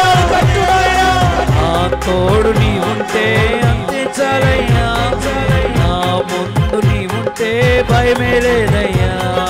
నా తోడు నీ గుండెల్లో గూడు కట్టుకున్న ప్రతి దుఃఖం, నిట్టూర్పు ఎగిరిపోవునుగా.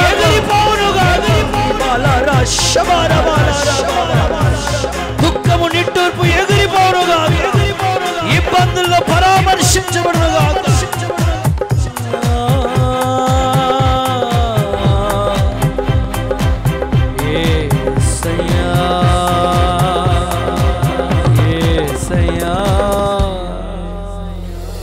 దేవుడు మనకిచ్చిన సందేశం కొరకే 2 చేతులు పైకెత్తి చప్పలు కొడుతూ స్తోత్రాలు చెల్లిద్దాం. స్తోత్రం. ఇబ్బందుల్లో ఉన్నప్పుడు దేవుడు మనకు ఉత్తరం ఇచ్చినట్లుగా స్తోత్రం చెల్లిద్దాం. స్తోత్రం. అనారోగ్యాలు, వ్యాధి బాధల్లో దేవుడు తోడై మన గాయాలు కడుతున్నట్లుగా స్తోత్రం చెల్లిద్దాం. ఉదయకాల ఆరాధనలు ఆశీర్వాదకరంగా జరిగినట్లుగా స్తోత్రం చెల్లిద్దాం. ప్రార్థన చేసుకుందాం. మహాగణుడైన యేసయ్యా, నీ పరిశుద్ధ నామానికి వందనాలు, కృతజ్ఞతలు, స్తోత్రాలు. ఇంతవరకు మీ దాసుని పెట్టుకుని వాక్యం ద్వారా మాట్లాడిన ప్రతి మాట కొరకు స్తోత్రం. నాయన ఇబ్బందులు ఎందుకు వస్తాయో తెలియపరిచారు ప్రభువా, మీకు స్తోత్రాలయ్య. మేము నీకు దూరమైనప్పుడు, సహవాసాన్ని విడిచిపెట్టినప్పుడు, తండ్రి ఇంటిని విడిచిపెట్టినప్పుడు తప్పిపోయిన కుమారుడు ఎలాగ ఇబ్బందులు పాలయ్యాడో ప్రభువా, అలాగున నీ బిడ్డలు ఎవరైతే నీ సహవాసాన్ని విడిచి తిరుగులాడుతున్నారో దర్శించమని ప్రార్థిస్తూ ఉన్నాం. అలాగే వాక్య ప్రకారం జీవించకపోతే మాకు ఇబ్బంది కలుగుతుందని వాక్యం సెలవిస్తూ ఉంది ప్రభువా. ఇది మొదలుకొని వాక్యాన్ని గైకునే వరగా చేయండి. అలాగుననే ప్రభువా, ద్రోహం చేస్తే మేము ఇబ్బంది పాలవుద్దామని తెలియపరిచారు ప్రభువా. కృప చూపండి తండ్రి, మీకు వందనాలు. ఈ ఇబ్బందులలో ఎలా ఉండాలో వాక్యం ద్వారా మాట్లాడారయ్యా. విశ్వాసంతో ఎదురు చూడాలని నాయనాను మీరు తెలియపరిచారు ప్రభువా. నీ సహాయం కొరకు వేడుకుంటూ విశ్వాసమును విడిచిపెట్టక ప్రభువా, విశ్వాసంతో ఎదురు చూసే కృపను అనుగ్రహించండి అయ్యా. నాయనానికి వందనాలు ప్రభువా. యేసయ్యా, మీకు స్తోత్రం. బలమైన విశ్వాసం దయచేయండి. పౌలు ఎలాగైతే నాయన ఎన్నో రకాల ఇబ్బందుల్లో కూడా నాయన నిశ్చయముగా విశ్వాసం ద్వారానే వారు బలం పొందుకున్నారు ప్రభువా. విశ్వాసంతోనే ఎదురు చూశారయ్యా. కృప చూపండి తండ్రి, మీకు వందనాలయ్యా. అలాగూ నేను నాయన పరీక్షించబడాలని తెలియపరిచారు ప్రభువా. అబ్రహాము పరీక్షించబడ్డాడు ప్రభువా.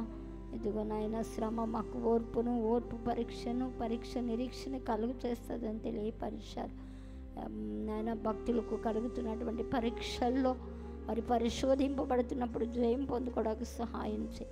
పరీక్షల్లో నిలిచేవారిగా చేయండి. అలాగనే పరామర్శించబడాలని తెలియపరిచారు. ఇబ్బందుల్లో పరామర్శించే అనుభవంలోనికి నడిపించండి. మంచి సమరయుడు ఎలాంటి కార్యాలు చేశారో అలాంటి కార్యాలు చేసే కృపనివ్వండి ప్రభువా. మీకు స్తోత్రమయ్యా. విత్తబడిన వాక్కులు నీ బిడ్డలందరి హృదయాలను ఫలభరితంగా మార్చండి. వాక్యమును హత్తుకొని అలాగునే వెంబడించడానికి సహాయం చేయండి. వాక్యానుసారమైన జీవితాలు వీళ్ళందరికీ దయచేయమని. ఈ రాత్రి అంతా ప్రయాణాలు అయి మళ్ళా గృహాలకు వెళ్తారు. మీ సన్నిధి తోడుగా ఉంచండి. రేపటి దినం కొరకు సిద్ధం చేయండి. రేపటి దిన ఆరాధనలని భారం ఎత్తి నడిపించు. యేసు నామాన్ని బట్టి ప్రార్థించి వేడుకొంచున్నాం తండ్రి, ఆమేన్. మన ప్రభువైన యేసుక్రీస్తు కృప, తండ్రైన దేవుని ప్రేమ, పరిశుద్ధాత్ముని అన్యోన్య సహవాసం సదాకాలం మనకి తోడై కాపాడి నడిపించునుగాక. ఆమేన్, ఆమేన్. హల్లెలూయా, హల్లెలూయా, హల్లెలూయా. అందరికీ వందనాలు. రేపు ఉదయకాలం మొదటి ఆరాధన 6 గంటలకే ఉంటుంది. రెండో ఆరాధన 9 గంటలకు ఉంటుంది. సిద్ధపడి రండి. God bless you.